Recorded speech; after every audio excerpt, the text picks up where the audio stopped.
इसी कांग्रेस पार्टी ने श्री कृष्णा कमीशन की रिपोर्ट बनाई थी बाला साहब ठाकरे जी को इंडिक्ट करने के लिए। उनसे पूछा गया कि ये लोग कह रहे हैं, कांग्रेस कह रही है कि दंगों में आपका हाथ है मुंबई के। बाला साहब ठाकरे जी का क्या जवाब था?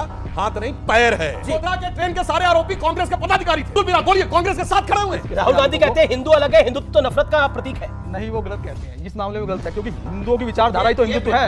ये ब्रेकिंग न्यूज है, क्योंकि राहुल जी कह रहे हैं कि हिंदू तो अलग है और हमने ये बात इस बात के खिलाफ है। राजनीतिक विचारधारा है जो मुसलमानों और क्रिश्चियंस को बराबर नहीं मानते। हिंदुत्व का मतलब हिंदुओं की विचारधारा है जो सभी को समान जीने का अधिकार देती है। राम मंदिर की अभी कंस्ट्रक्शन कंप्लीट नहीं हुई है, सिर्फ एक फ्लोर बना है। फिर भी जनवरी में रामलला की मूर्ति वापस स्थापित की जा रही है इलेक्शन से 3 महीने पहले। क्या ये राजनीतिक फायदा लेने के लिए नहीं है? हिंदुओं की वोट लेने के लिए नहीं है? बहुत बढ़िया सवाल।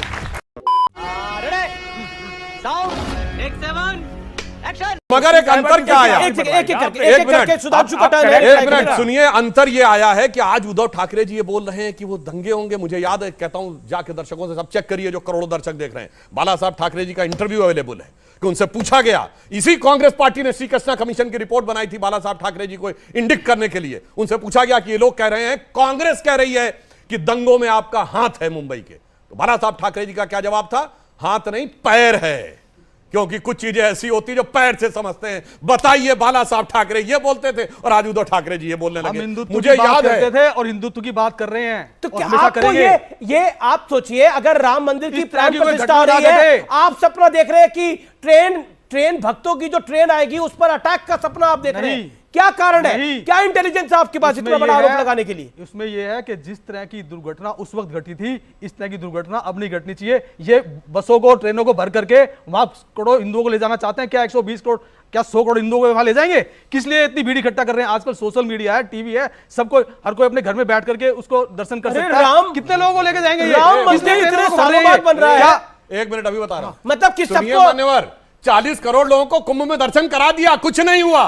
गलतफहमी मत रही है। 40 करोड़ में जो दर्शन होते हैं वो एक दिन के अंदर 3-4 करोड़ लगते हैं। एक ही दिन में नहीं होता। लोग शुरू करेंगे, एक ही दिन में 40 करोड़ नहीं हो सकते। एक दिन में कितने पता? 3.5 करोड़। 3.5 करोड़ हो सकते हैं। 3.5 करोड़ हो सकते हैं, और वो बगैर किसी समस्या के हो गए, क्योंकि सरकार हमारी थी। लेकिन जिस दिन उद्घाटन है और वहां पर भी जिस दिन उद्घाटन है, क्या उस दिन ये लॉजिक है कि आप ऑनलाइन दर्शन कर लीजिए, दर्शन करने की जाने की आवश्यकता नहीं है। ये तो कोई लॉजिक नहीं है।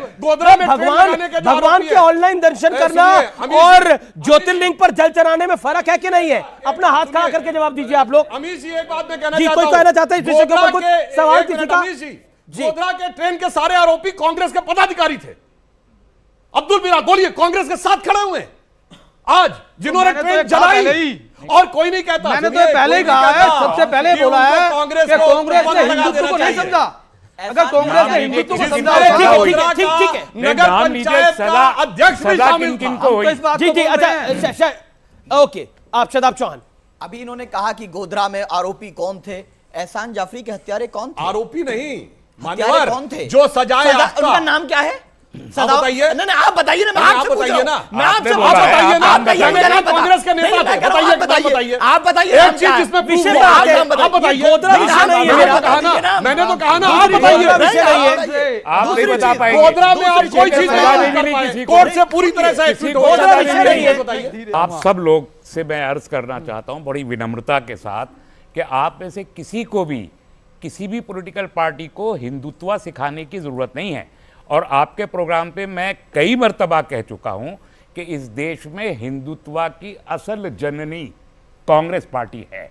आप सब उसके चेले हैं, आप सब उसके जूनियर हैं, आप सबने उससे सीखा है। आप उसको क्या सिखाएंगे? लोकतांत्रिक व्यवस्था यही कहती और है। अगर आप उसकी मिसालें सुनना चाहते हैं तो मैं मिसालें देना शुरू कर दूं। देखिए, चलिए, आप कहे तो मैं मिसालें देना शुरू कर दूं। तो शिवसेना को आप क्या कहेंगे? मतलब इनकी पार्टी को? भाई, ये सब लोग उसी आइडियोलॉजी से निकल के आए हैं। मुझे बताइए, बाल गंगाधर तिलक जी क्या कांग्रेसी नहीं थे?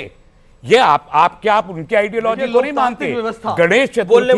गणेश चतुर्थी का आगाज क्या बाल गंगाधर तिलक, जो कांग्रेस के बहुत टावरिंग लीडर है, क्या उन्होंने नहीं किया? बिल्कुल किया। क्या लाला लाजपत राय जी कांग्रेस के टावरिंग लीडर नहीं थे जी? क्या पंडित मदन मोहन मालवीय कांग्रेस के बहुत बड़े लीडर नहीं थे? क्या कहना क्या चाह रहे हैं अभी? ये जो बोल रहे हैं, मैंने जो कहना कह रहे हैं राहुल गांधी को सिखाएंगे, वो तो मैंने पहले जुमले में कह दिया कि इस देश में हिंदुत्व की जननी कांग्रेस पार्टी है। और मैं इस पे बहस कर सकता हूं, जो करना चाहे कर। मैं इस बात को मानता हूं, हमारे देश में मतलब तो शिवसेना आप कांग्रेस से सीखेगी? नहीं, सुनिए,